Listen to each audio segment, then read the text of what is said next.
नमस्ते दोस्तों, आज मैं आपको चक्रवृद्धि ब्याज और प्रॉफिट लॉस दोनों सिखाऊंगा। तो वीडियो पूरा देखना। चलिए स्टार्ट करते हैं। पहला सवाल, 3,000 रुपए का 20% वार्षिक चक्रवृद्धि ब्याज की दर से 2 वर्ष का चक्रवृद्धि मिश्र धन ज्ञात करो। अब मैं आपको सिखा दूं कि एग्जाम में जो चक्रवृद्धि ब्याज पूछा जाता है या तो 2 साल के लिए पूछा जाएगा या 3 साल के लिए या 4 साल के लिए। ठीक है, यही पूछा जाता है एग्जाम में। तो 2 साल का, 3 साल का, 4 साल का मैं सिखा दूंगा आज। अगर आपसे 2 साल का पूछा जाए, 2 वर्ष का पूछा जाए, तो मैं आपको सिखाऊंगा रेशियो मेथड। अगर 2 वर्ष का पूछा जाए तो होता है 2:1, 2 वर्ष का निकालने के लिए। ठीक है, तो क्या निकालेंगे? आपके पास जो मूलधन है ना 3,000 रुपए, इसको लिखिए।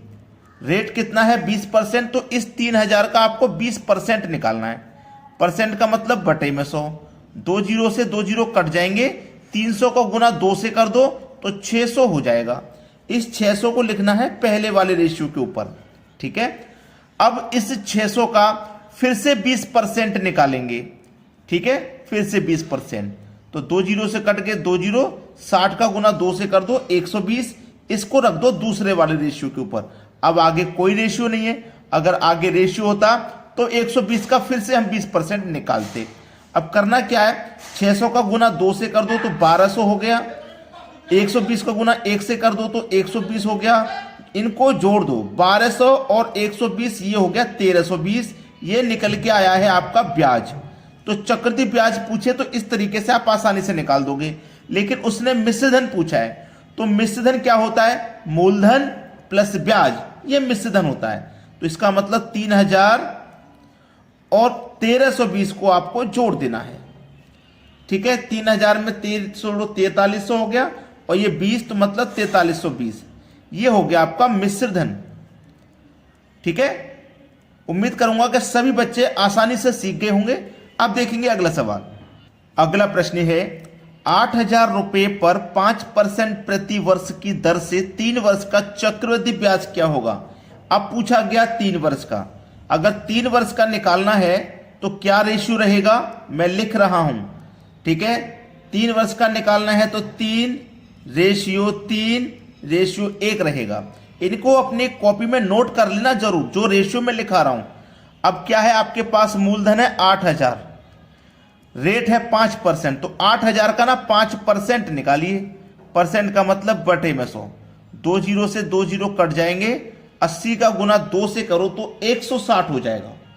ठीक है, क्लियर इतनी बात भाई? 8,000 का हमने 5% निकाला।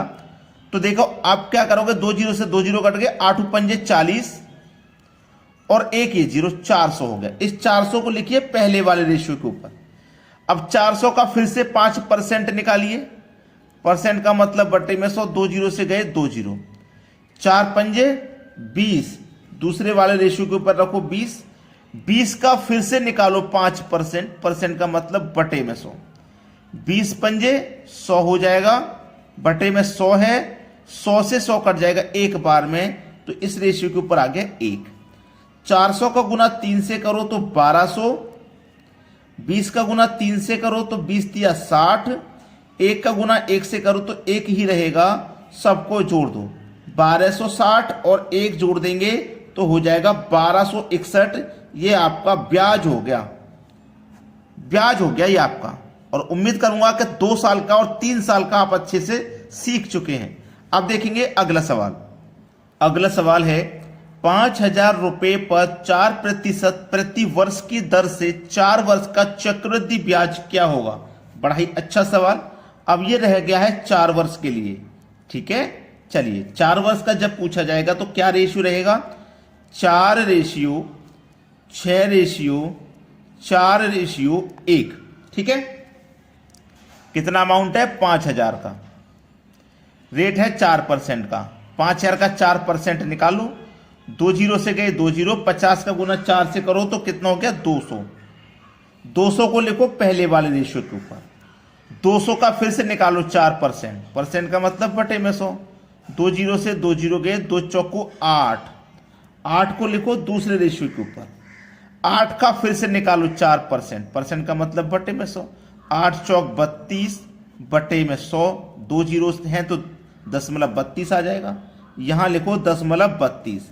अब 0.32 का आपको फिर से निकालना है 4%। परसेंट का मतलब बटे में 100। फिर से इसका निकालोगे तो इसका जब निकालोगे तो 32 का 4 दूनी 8, 4 तिया 12, 128 आ गया।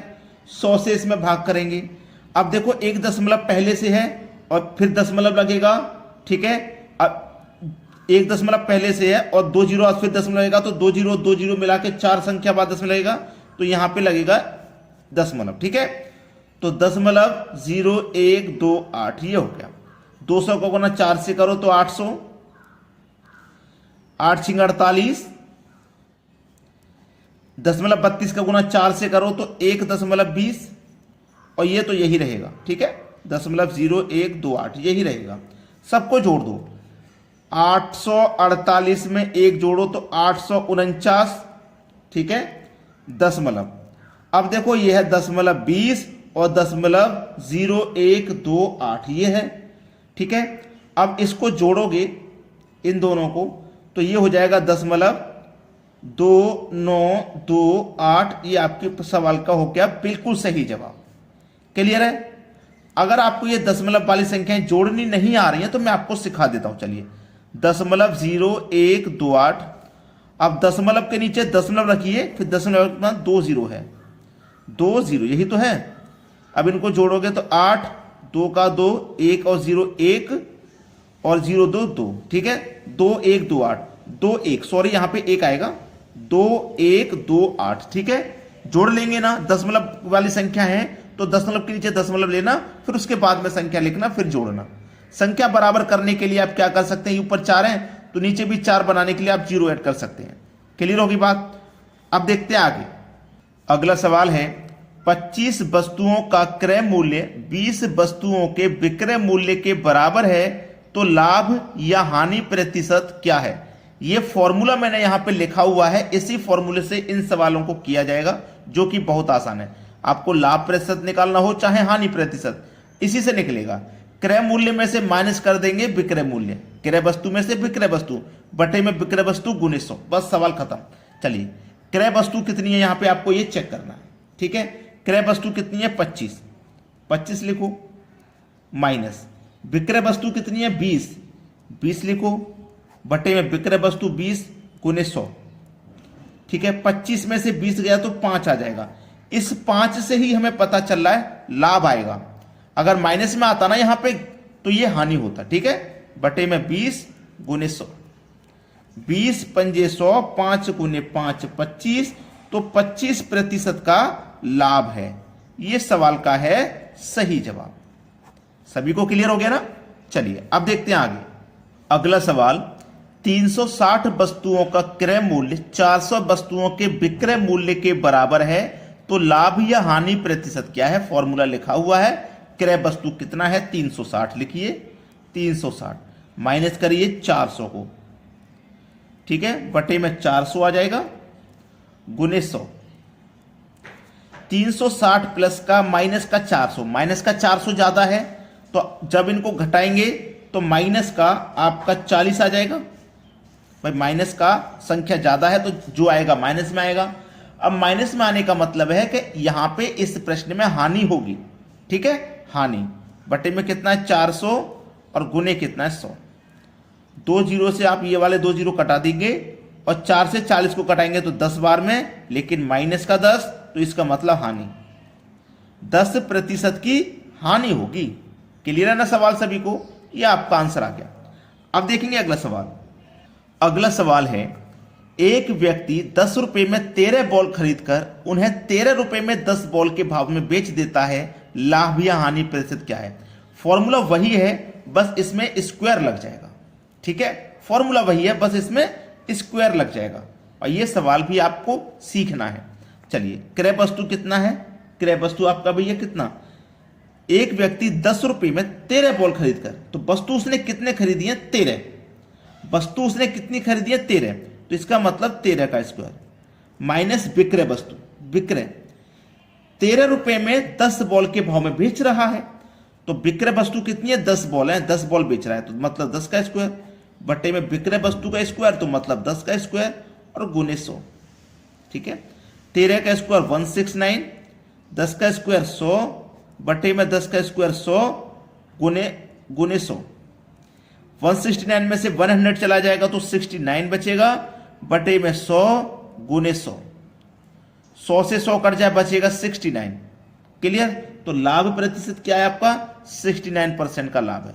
यह आपके सवाल का हो जाएगा बिल्कुल सही जवाब। चलिए अब देखते हैं अगला प्रश्न। अगला सवाल है 20 पेन 25 रुपए में खरीदकर 25 पेन 20 रुपए के भाव से बेचे जाएं तो लाभ या हानि प्रतिशत क्या होगा? वही सवाल है। क्रय वस्तु कितनी है? यहां पे क्रय वस्तु है 20 पेन, 25 रुपए, ये तो रुपए हैं, वस्तु है 20, तो आपको क्या करना है? 20 का स्क्वायर करना है। माइनस विक्रय वस्तु कितनी है? 25 पेन, तो 25 का स्क्वायर कर देना है बटे में विक्रय वस्तु यानी कि 25 का स्क्वायर और गुने 100। ठीक है, 20 का स्क्वायर करो 400, 25 का स्क्वायर करो 625 बटे में 25 का स्क्वायर करो 625 गुने 100। यहां पे 625 माइनस का है, 400 को माइनस करोगे तो 225 बचेगा और ये माइनस का है तो इसका मतलब हानि आएगा बटे में 625 गुने 100।